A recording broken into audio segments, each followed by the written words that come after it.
everyone. This is Joel Pate with Scoreinc. I'm very glad that you joined us on this Thursday's webinar. We've got a very special guest, Kevin Foster of TRW Credit. Kevin, say hello to everyone. Hey, how is everybody this afternoon? Well, I know they're doing well, and everybody's trying to figure out how to make more money, make this work, increase their deletion rate, increase the number of people that are paying them. And, you know, that's the key, Kevin, is as we know, as you grow this business, we were just talking about this before we get into the radio show hour. You know, the key is to increase your business with people that can afford to pay you. Do a good job, you know, doing with the customer service so that you can get paid. Do a good job with the disputes so that you can really earn your money. And then, of course, you got to collect it. And Kevin, I know that you know you've been, just like all the rest of us, you know you've been working towards making that better and better. So you know that's the goal, and that's what everybody's trying to do. So today we're going to talk about your experience with the radio show, and recently, and in the last week or so, you were on the which of the satellite networks were you on, Kevin? Sirius XM. Sirius XM. And, you know, that's a big deal, and so we'll get in there and talk about that in just a few minutes. But, you know, getting right to this, the question that we want to start with is, you know, should you have your own show, or should you partner with a mortgage company or a realtor that's got their show and go on there on a weekly basis or every other week or once a month? I mean, what's your experience and what's best, Kevin? Well, for me, when I started, I actually came in as a sponsor, and there was a mortgage company that actually had the show. The real advantage to that is it's very difficult for a person that does not have any kind of a background or have any experience or have a deliverable, which is a couple of shows that you've recorded, maybe in a pilot or something, that you can take to the management of the station to be able to show that you can carry a show. So I came in and did a sponsorship of the show, and I only did 8 minutes a month. And the lady that had the show was a mortgage lender. But what we found out pretty quick is when the 8 minutes of my time was on the show once a month, that is when all of the call activity took place because people were very interested in the subject of credit. So that was a perfect launch. Now, fast forward about 14 or 15 weeks in, the lady that was the mortgage host, she said, you know what, radio is not really for me. She didn't really have the outgoing personality. She was a little bit dry, kind of read most of what she talked about on the radio. So she wasn't able to deliver what I call a compelling, interesting radio show. And after all, let's face it, if you can't draw listeners, then all is for naught. So I waited out a couple of weeks, and I could see that radio was going to give me the ability to not just go out and try to generate leads, but it give me the ability to have a platform to where I was a perceived expert in the credit space. So I went to the radio station and said, look, I've been doing the show 8 minutes a month. We're getting a lot of activity. When I'm on, I want to talk to you guys about firing the show back up and letting me be the host. So basically what I was able to do is go in and negotiate and buy a block of airtime, which was an hour each week. The show was on a Saturday afternoon at 2:30, pretty good spot. And then they helped me produce the show, put my bumpers in for the ins and outs. We developed a clock so that we could have some places to sell for advertising and sponsorships and those kind of things. So, you know, I think you got to start by kind of paying your dues, and maybe you need to go find somebody you can partner up with and maybe just help sponsor a show until you get your feet wet, and then maybe launch out and do your own thing. Well, that is really good advice. In most markets, there is a realtor show, a mortgage show that's going on. I know that here in my area, there's 2 or 3 a week. So that would be a really good approach. Now, well, let's talk about this. How would you approach that mortgage person or that realtor? You know, they're looking for sponsors, so obviously that'd be a good way to start. Yeah, and what I did was I used it as a way to build relationships with people that I wanted to send me leads. So if I did the show, I would go out and try to find the one of the top-notch mortgage people in the community, and I'd say, look, I do a radio show each week. It's a real estate and mortgage show, and I'd like to have you on the show as a guest so we can shine the spotlight on you to the folks of Oklahoma City and get you some additional business. I never, ever got turned down. Every single time they said, you bet, we'll do it. And so once I got them in the studio, the key was I'm there during that 1 hour building a relationship with that person. Now, I never used the radio to talk about me personally or my business. We always tried to use that time to shine the light on them. But at the end of the time, when the show is over, almost every single time they would say, so you're in the credit repair business. You say, yeah, that's what I do. What would it take for us to partner up with you? And the reason they said that was because they perceived that we were the experts because we were doing something that nobody else in the credit repair space was even attempting to do. So that's how you attract sponsors. So they would come in and be on the show. They would see the ability to be able to, for a mortgage person, they want to build relationships with real estate people that are going to send them deals. Okay, they're wanting to process loans for prospective home buyers. Those prospective home buyers are coming from the real estate people. So then you show them how they can be a co-host of the show and be a sponsor as well. We never used the word sponsor. We used the word co-host. And then they would have an ability to fill one of the chairs each week with the realtor. And then that was their way to build a relationship with the realtor, the same way I'm building a relationship with the mortgage lender. Make sense?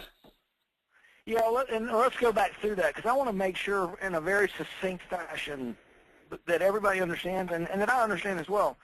So let me re-ask the question. If you made the comment initially that it's very difficult to go to a radio station without radio show experience and get them to give you a show, even if you're willing to pay for it, because they want a good show. Right. So in order to, and in your area, there's likely to be a radio show of a mortgage person or a realtor. So you're going to approach them and offer to sponsor their show?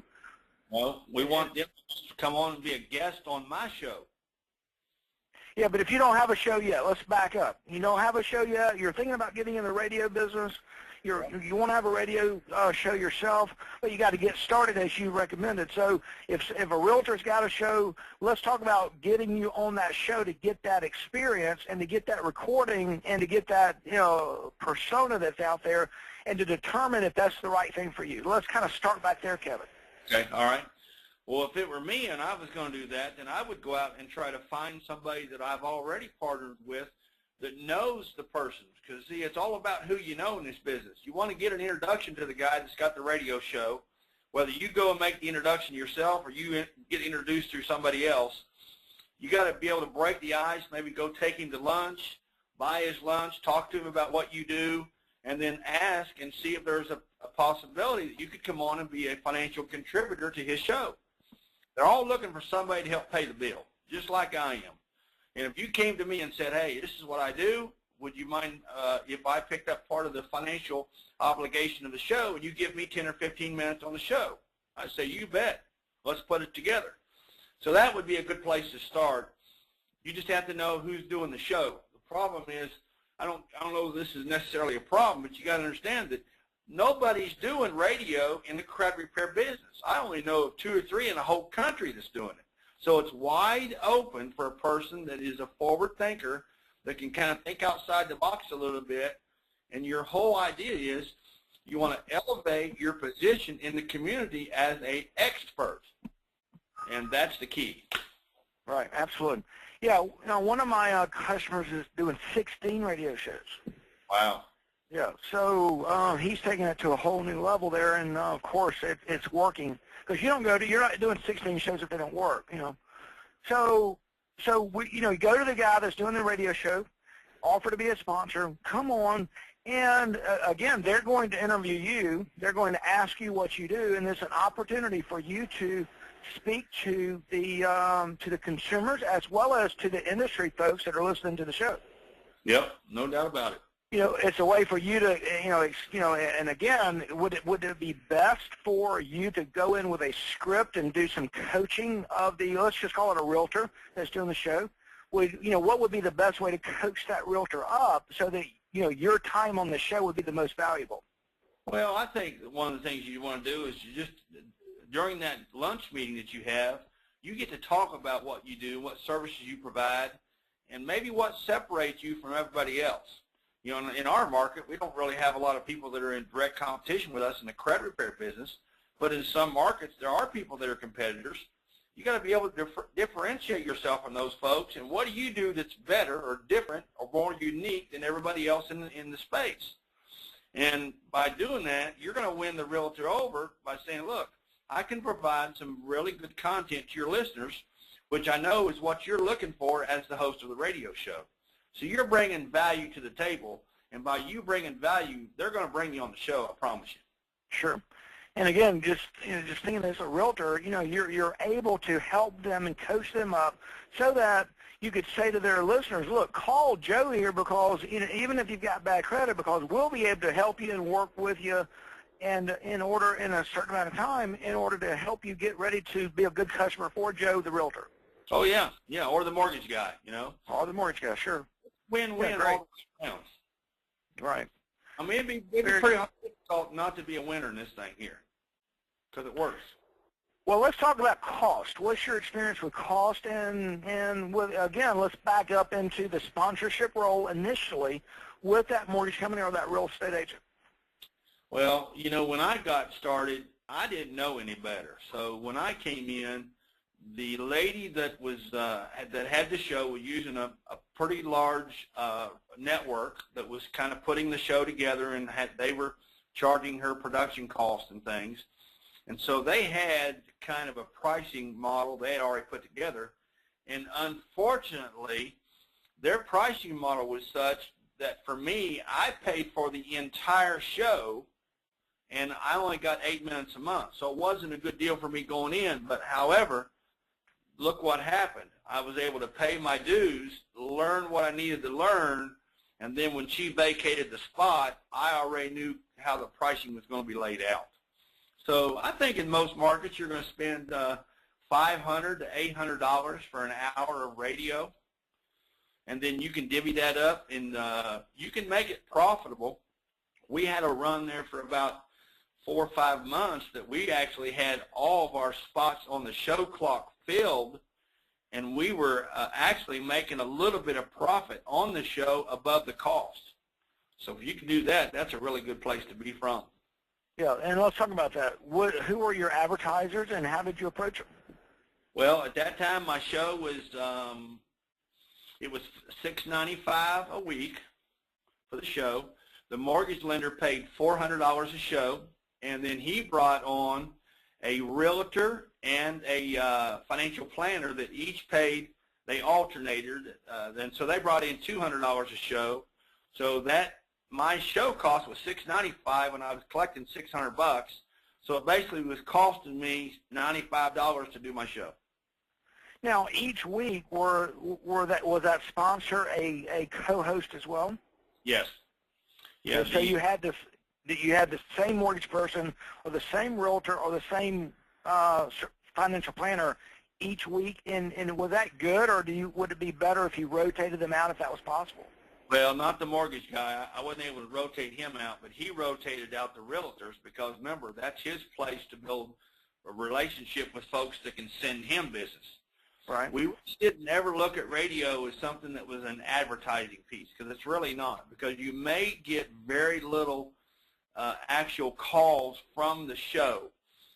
So a person that's in the advertising business, they go, well, that doesn't make any sense. Why would I want to spend money if I'm not getting any business off of it?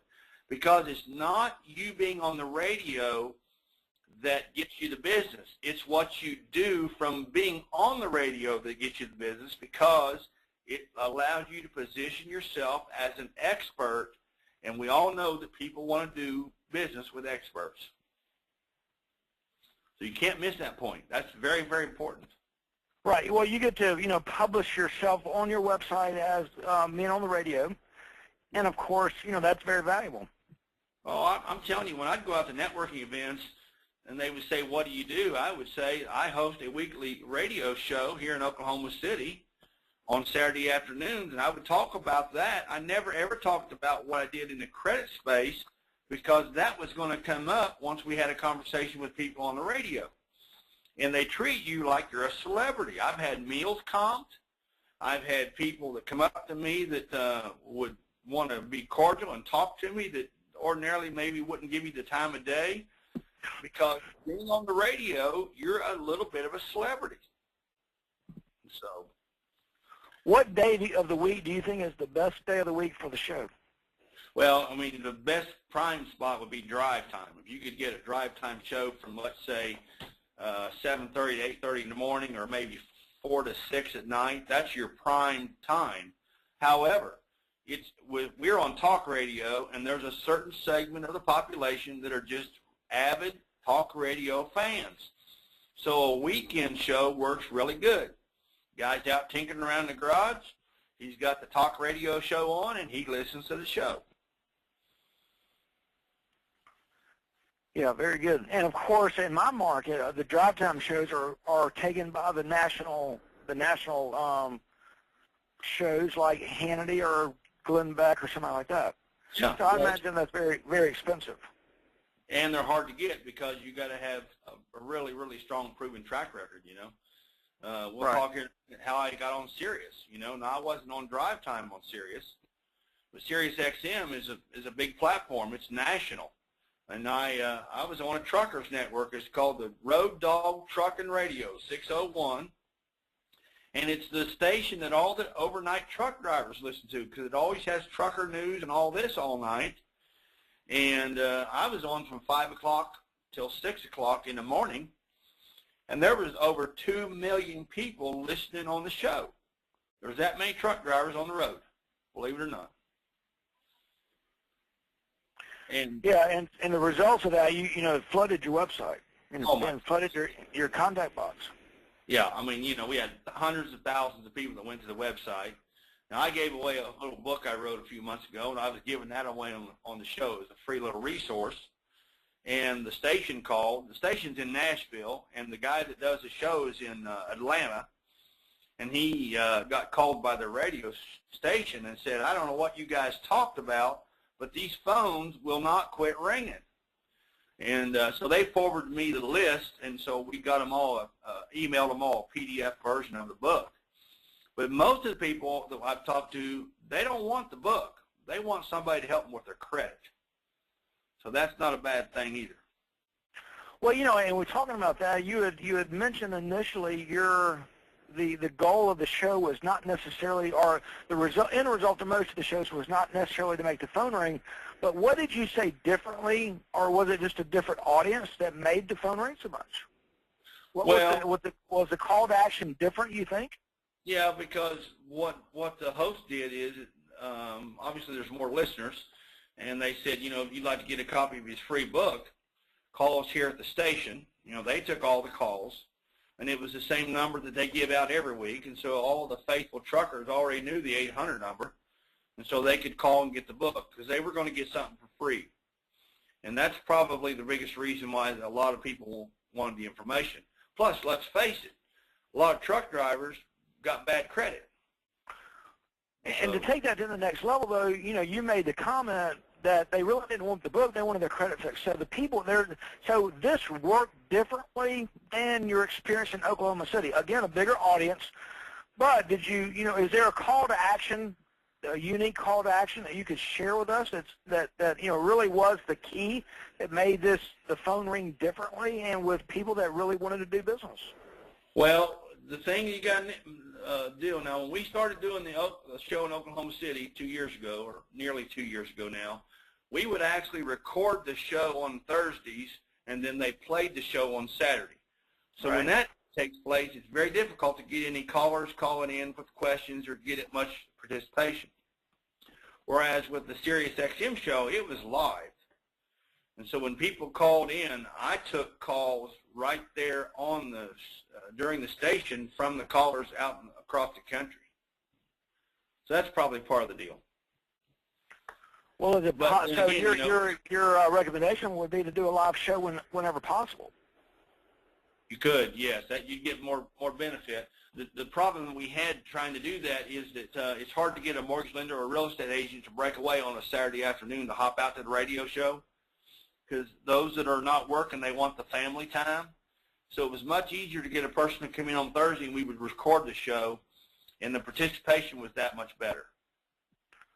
So it's a trade-off, you know. Yeah, it's a trade-off. That's very interesting.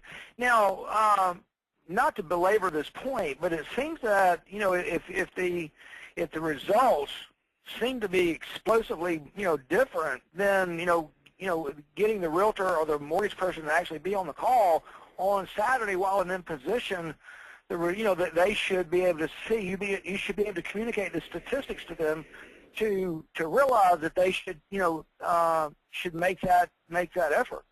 Yeah, maybe so. But you know what? We never really spent a lot of time on the show trying to get people to call in. It was more we were just getting information. And there again, it really didn't matter. We didn't ever care, to be honest with you, if the phone ever rang where we were generating any leads from the radio.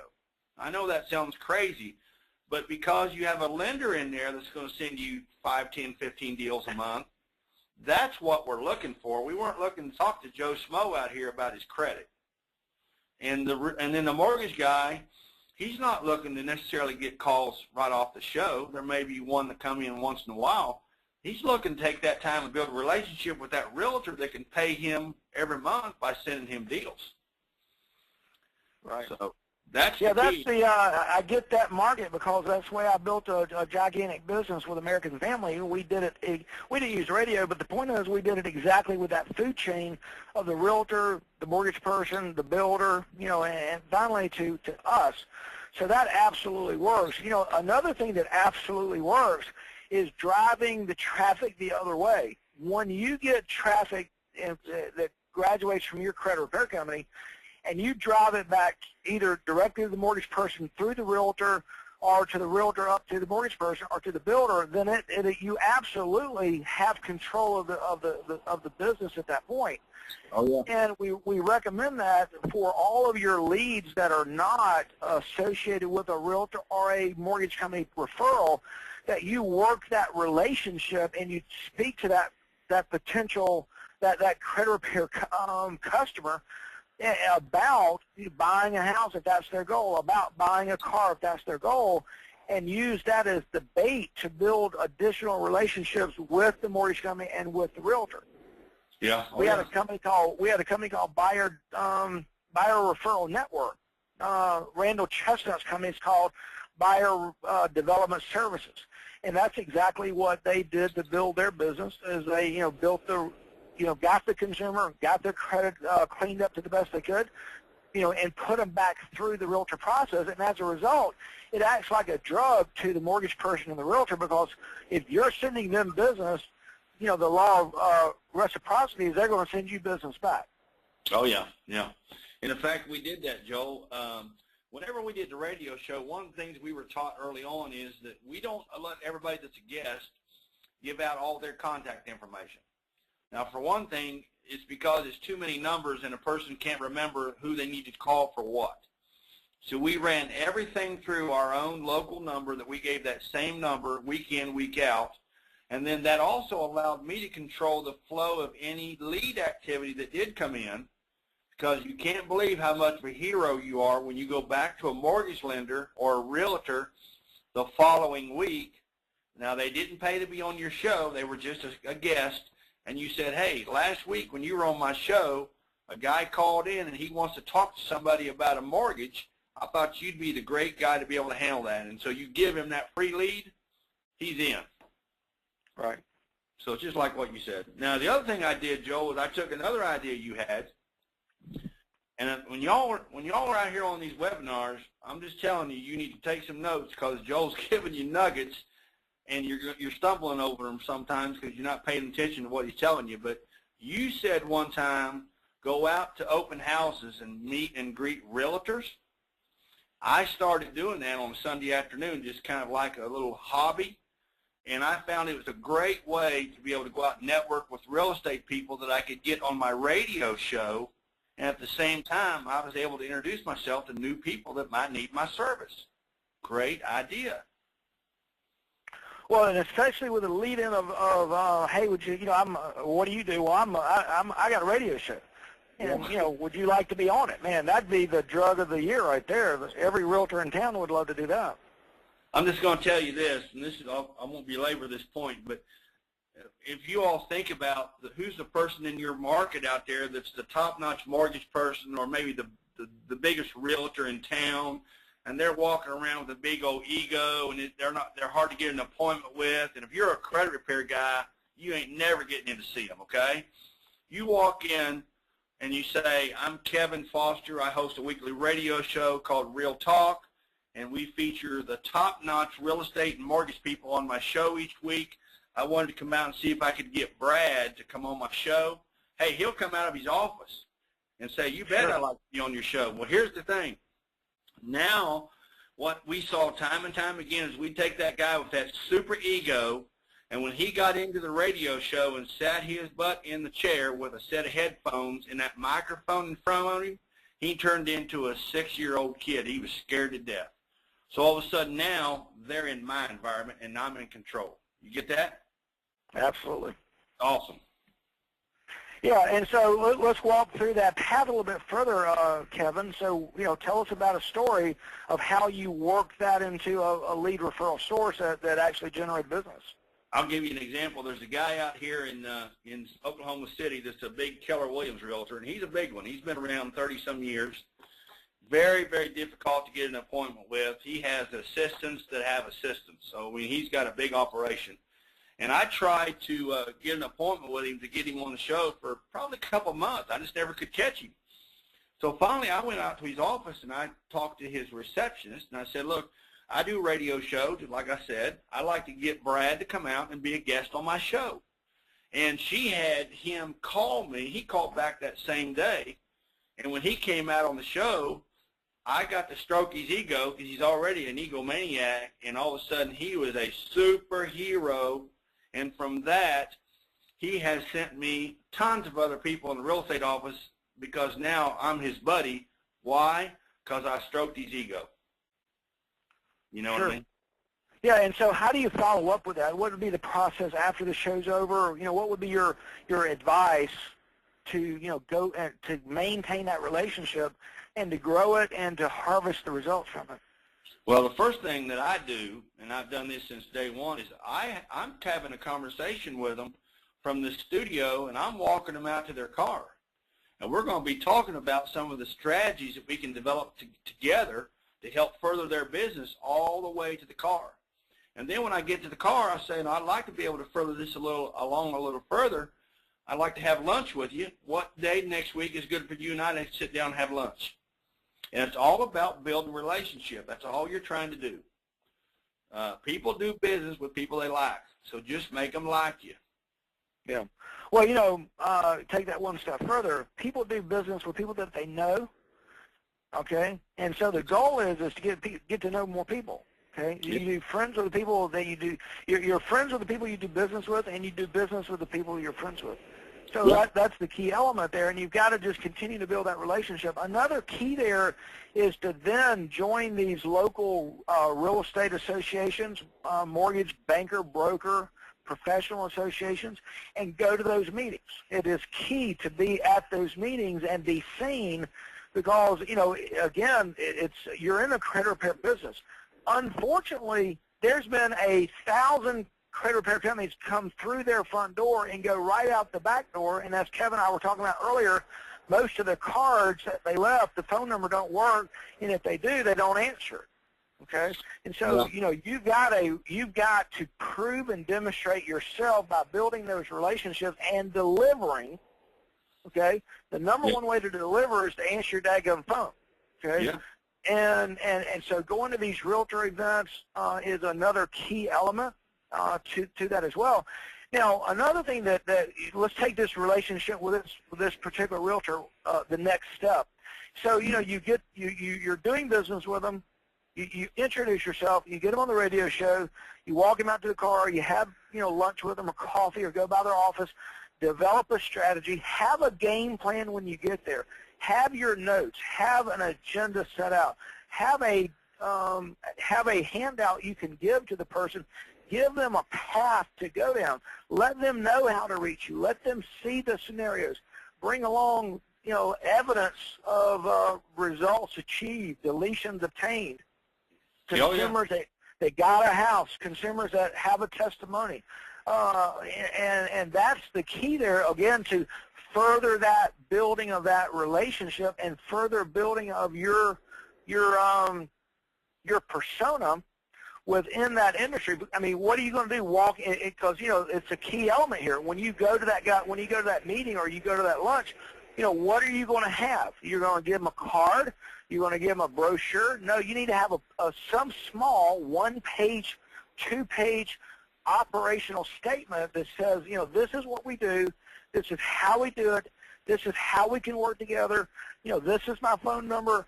I'm willing to take, if you get a customer that doesn't qualify from the mortgage company, don't say, thank you very much and pat them on the butt and send them out the door. You tell them, hey, I got a buddy over here that he's helped other people just like you, and I'll bet you need to talk with him. Let's give him a call right now. And that's where we get to being in a position to answer your phone as often as possible, because that's the key, that live transfer. If it happens to be a live transfer, it's the perfect thing. But that type of handoff is the best. So if that type of handoff is the best, there's two elements to that handoff, Kevin. One is getting the guy to do it for you, the realtor to do it for you, and the other is to answer the phone. So, if you're in that position and, talk to me and talk to the audience here about how you would set up that realtor to prepare yourself. You're an operating mortgage credit repair company. You know the constraints of the business. You know the time. You had an appointment before you got on the call, and you got one at 4 o'clock, so you got to get off the call. So living inside that world, let's talk about, what's the best case scenario for you and how to manage that best handoff situation of that consumer. Well, here's the thing to take a look at. We took this a step further. Whenever we would meet in with the person, the realtor or the mortgage lender for lunch, I took them a copy of the show on the CD, so they have a copy of the show. They can repurpose it, put it on their website, whatever. And I gave them a picture, a framed picture of them in front of the microphone, memorizing them being on my radio show. I'm going to tell you something. You can't believe, I'm talking guys that make $1 million a year, and you go to their office and they got that picture up there on their desk right by the grandbabies. Right. So that's the way you stay in front of them, and it's a bragging piece. People walk in, what's this, Brad? Oh, I was on a real estate radio show here a while back, and boy, I mean, they're just as proud as can be of that thing. That's very good. I mean, let's stop right there for a second, because that is absolutely brilliant. Okay, because you've got a reason to come by. I got a gift for you. You've got something to leave behind. It'd be good if you could actually, and maybe you've already done this, is to autograph it or have superimposed behind it the name of your radio show, maybe even your image there as well, but smaller than the actual realtor in this case. But make it yours, and make them have to say, oh yeah, that's Kevin. That's Kevin. And so you take that to the next step that I want to get to is then what we teach as well is that you want to invite Brad, and let's call him Brad in this case, the realtor. You want to invite Brad to lunch and say, Brad, I want to meet more people like you. Would you invite some of your counterparts to lunch with us and introduce me to them? Yep. That's a good idea. Now, I'll tell you what I did. I knew that every realtor had a Rolodex, and I knew in the Rolodex was 4 or 5 mortgage lenders that I didn't know that he did business with. Absolutely. So I wanted him to introduce me to the mortgage lenders, because realtors, they send you some deals here and there, but your sweet spot is getting in the mortgage guy's office. And the only way you can do that is through an introduction, and the guy just, these realtors, they shop around, they date around a lot, they send their loans to here and there and everywhere. Well, most of them got 4 or 5 of their core mortgage folks that gets the bulk of their business. And if he's a big producer, he's got enough stroke, he can get you an appointment or at least an introduction to the mortgage lender. And it just starts feeding itself because now you get the mortgage lender in the show, see? And it just continues to perpetuate. Before you know it, you know every mortgage lender and every realtor, and they know you, and you are a part of the inner circle of the transaction. Well, you know, it's almost better if you could, and let's go back to the math of this again, but it's almost better to have the mortgage company, you know, sponsor your show and have that consistent representation there, but invite these realtors on at no cost. Oh, yeah. Make sure they come on the show. Yeah, yeah. Yeah, I don't. You know, if you could get it with the average, it's according to what kind of pricing you've got, you know, out there in your marketplace, and according to the cost of your show. But, you know, kind of going back to getting the phone to ring with a consumer that wants to do business, you know, I think that's a critical element. And one, of course, it makes it much more difficult if you know, have a recorded show than a live show. And, of course, on Saturday, I can understand because I've been on a show on Saturday myself, and you know, just, you know, messes up your day, so I get the whole thing. But at the same time, that'd be a powerful thing. We ought to begin to really concentrate on how to make the phone ring with a call to action for consumers. Because if you could close 1 or 2 consumers a week, you pay for your show, and then of course you get the other ancillary obvious benefits of the mortgage people and the realtors and that we've been speaking about so far. Yeah. I mean, the key for us has been we've had to work the radio show just like it's another business that we're in. So you got to go out and spend time on your show. You've got to spend time getting compelling guests. You've got to spend time putting a show together that people will continue to listen to. And all of that takes a little time, but you do that as you're going about your day in your other business. Because real radio and credit repair works hand in hand. It's all just about going out and meeting and greeting people. So the other thing we do, Joel, is we have a Facebook page that is our radio station Facebook. And so we would tell people as we're lining up guests, now we're going to go ahead and announce on the Facebook page that you're going to be an upcoming guest. And then they tag themselves on that message, and then they send that same email or Facebook post out to all of their network, and the next thing you know, they're bringing 200 or 300, 400 people that week to the show to listen to Brad. Those are listeners you wouldn't have got any other way. Yeah, very good. So. Yeah, that's excellent. Very good idea. A question that's come in, I think we ought to try to cover it here, is let's talk about the conversation that you would have with the mortgage company to get them to pay for the sponsorship of the show. What do they want to know, and what do you need to be prepared to tell them? Well, you know, a lot of times they want to know what's the demographics. You know, what's your listener? What kind of listener do you have? How many people do you have listen to the show, and all that kind of stuff. And the radio station will provide you a lot of that media. They have a media kit that they'll give you that you can go out and give to a person. I didn't want to be in the advertising, radio advertising business, okay? That's not what I wanted to do. So I would talk to them about, it doesn't matter if one single person is listening to the show, to be honest with you. What really matters is you as a mortgage lender knowing how to develop the relationships with people that can send you business. And I'll give you an example. I had a mortgage lender on my show.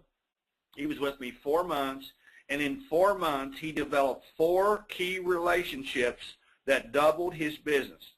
And he was already a big producer, so those were strong relationships that he was able to take away from the bank or some other mortgage company simply because he was a radio show host and he was there building a relationship with them.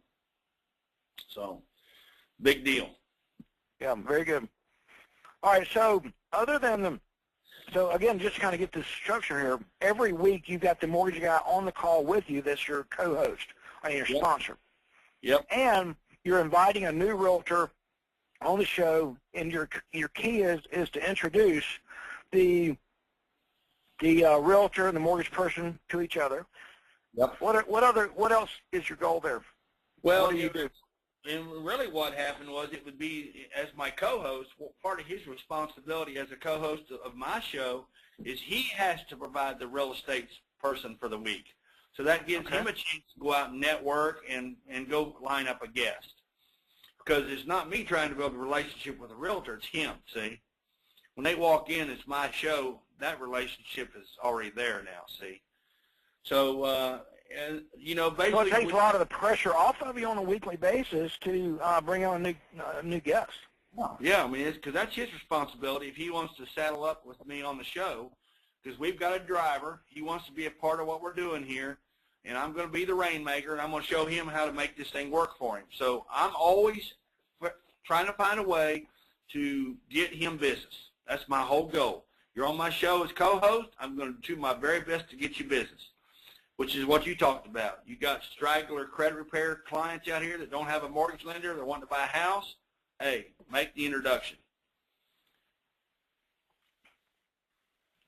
So what's the 5 steps to starting your own radio show? Well, I think the first step is probably going to be to either find somebody that's got a show that you can partner up with, go out and build a relationship with them, show value by showing them what you can bring to the show, prove yourself to be a compelling guest. Nobody wants to listen to somebody that's dull and not excited about what they do. And so you show that you can bring some content. They just want somebody that's interesting, and you've got, you know, have a compelling story about what you do. I mean, we all ought to be pretty excited about credit repair because, man, we can change people's lives out here with being able to help them and clean up their credit. And so that's a compelling thing to talk about. And have you ever considered having a consumer on the show as a testimonial and talk about, you know, how it worked for them? No, I didn't. That's a good idea. The only challenge to that is, you know, so many of our customers kind of like to remain anonymous. Nobody wants to really brag about that they had to go to this credit repair guy to get their life straightened out. So some of my best customers are kind of like secret agents. They don't ever tell anybody what they did, you know. So you may have to use and I can appreciate that. That's an obvious issue. But if you could find somebody, and if you could find the right person, it could be very powerful. Oh, it could be. There's no question about that. Yep. Yeah. Now here's the one thing, Joe, is we would have the mortgage guy. Once he's been on my show, we've cleaned up some folks for him. He would be edifying me on the show because he'd say, well, you know, Kevin, I know that we've sent some clients over to you, and you've been able to get really great results, and we've been able to close loans as a result of the good work you do. And so it's always about edifying each other. I think that really helps bring the chemistry. You know, maybe one of the things you could do to get a consumer on the show is to get a consumer from outside the marketplace. Yeah. You know, maybe that would, because obviously somebody from Oklahoma City wouldn't want to be there, but somebody from, you know, some faraway place, you know, may consider. Sure. And especially if you gave them the credit repair for free, you know, as a way to do it, or refunded them some money, or, you know, something could happen to make it happen. Yeah, it's always good to, you know, to build up the other person that's on the show, and of course, at the same time, that's kind of the process that after the show. If your goal is to edify that mortgage company, your goal is to get that mortgage company new real estate agents to do business with. If your goal is to get, you know, them new transactions, then you've got to take it to the nth degree, and the nth degree is to, you know, to once you have a guy on your radio show, you know, you kind of bought him, so to speak, and now, you know, you're going to go give him a picture. You're going to go meet with him. You've got as my friend Greg Frost would say, you know, you peed on his desk like a dog. You know, you marked your territory, and now what else might you continue to provide that same person to continue to mark your territory and to continue to say, you know, look, Joe, realtor, you're mine now, okay? And, you know, you need to be sending me business. And, you know, what, you know, speaking along those lines, I mean, because they've got other credit repair companies coming to see them, walking in the door. So you've got to keep that top mind awareness, and you've got to own that. And one of the ways is collateral material that they can have there on their desk. Another thing that we used to do as a home builder, and I know the economics are completely different, so, you know, it probably wouldn't work, in the credit repair space because the numbers are just different. But we used to buy a dozen roses and have them delivered to a real estate agent that sold our houses the day of closing. That's a good idea. And they would, but of course, the demographics of the real estate offices have changed. So many people are not going to the office any longer. Okay, Greg Frost, a great friend of mine and a tremendous mortgage producer out of Albuquerque, New Mexico, he sends a bowl of fruit to the consumer, the applicant's office, the place of employment, the day after they get qualified for the loan before the closing. He doesn't send it to the house. He sends it to the office. So people will stop by and say, hey, where'd you get the fruit? Oh, man, my mortgage guy gave it to me. That's a great idea. Okay. And it gives, of course, the card that goes along with it includes 5 referral cards. Yeah. That's a good idea. So, one of the things that I think is crucial that we do as an industry, if you think about the mortgage industry and the real estate industry, they are really kind of considered to be kind of prestigious type industries. They're white collar, they're very successful industries, and I think one of the things that we need to do as people in the credit repair space is we need to elevate our industry to the point that we're in that same group of professionals. So anything we can do to elevate our presence, to be able to be heads and shoulders with the top mortgage lender, the top realtor, and the top credit repair expert in the community, you're like the banker. Everybody likes you and everybody knows you because you know what you're doing. You bring value to the table. And I think that's important that we all need to do that. Well, and the key to doing that, Kevin, is to know when to say no, you can't help somebody, and know when to never overpromise. Right. If you go to a mortgage company, these are the words you hear. I'm going to do my best to get your loan. Okay? When a consumer comes to a credit repair company, they need not hear, man, I can get all this junk off your credit report. I get you closed and get you cleaned up in 60 days. No problem at all. And that's, and so in order to have a better persona, in order to have a better reputation, you got to start with what you're promising. Yeah. Yeah. Okay? And you've got to set the proper expectations, and then you've got to over-deliver, on those expectations because you've under-promised. So if you under-promise, you have an opportunity to over-deliver. If you never under-promise, if you always over-promise, then I hear and see the stress of that, in the voices of credit repair companies all over the country. I've got to get this done. I promise this. Well, that was probably your second mistake. Yeah. Yeah. So, but anyway, very good. We've let's see now, Kevin. I'm going to work with you because there's a way to increase the call rate of the consumers calling into your show and make that phone ring so that you can actually, earn some money as a direct response advertising on that show. Again, without violating the UDAP, and which is very important not to, again, overpromise, underdeliver, unfair trade practices, unfair deceptive marketing. So, but there's a way to do it and drive up your sales as a direct result, and I want to work with you over the next couple of weeks to think about those things and try to work that into your show. I'm all in. And maybe after we've gotten that done, we can have you back on the show when we talk about that. Yep, sounds good. Well, before we go, let's talk about 2 or 3 more things here that at Score we are marketing and suggesting that everyone use the Identity IQ credit report. It is we have a special offer that's only available at this URL, myiqreport.com, and it will get you the $16.95 price, and it will which is a 30-day pull. So every 30 days you're able to pull a 3-score report. And we think it's one of the better reports. It is only 24 months. There's only one that's 7 years, and that's TransUnion. It's a true credit, so of course that's quite a bit more expensive. And but this is a great report. You should consider it. Score has a Fair Debt Collection Practice Act department, that we're having tremendous success with. And let me talk just a bit about that. Fair Debt Collection Practice Act is a 1977 law that was passed to protect consumers from collectors. And so if you've got abusive collectors calling and they may in fact be owed, the consumer may in fact have a claim. Now let's talk about abusive. What is abusive? And the answer there is it's not as bad as you would think, because if the credit collection agent is calling up and cussing at them and threatening them and things like that, then obviously that's harassment.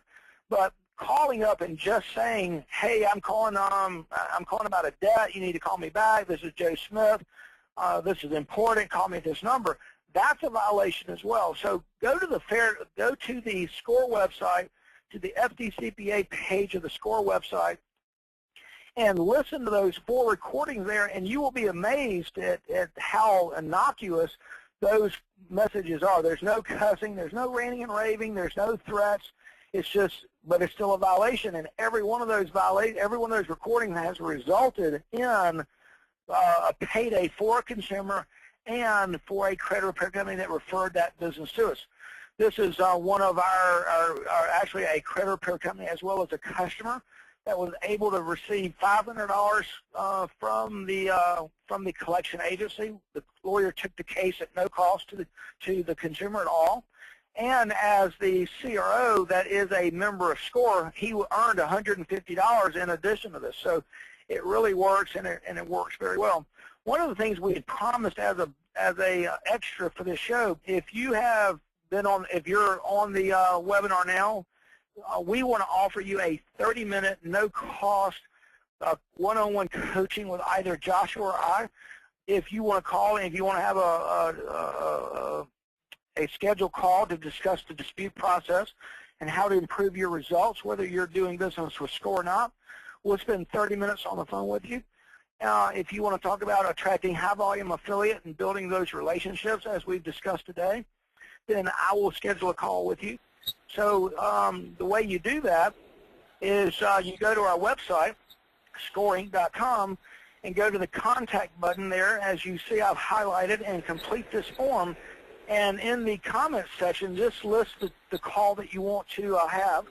And Beth Carter, who works for us, will give you a call, and we'll schedule a call with you next week or the following week, depending upon our schedules. But we're looking forward to doing that. And it's not going to be a sales call. We're not going to be trying to pitch SCORE to you.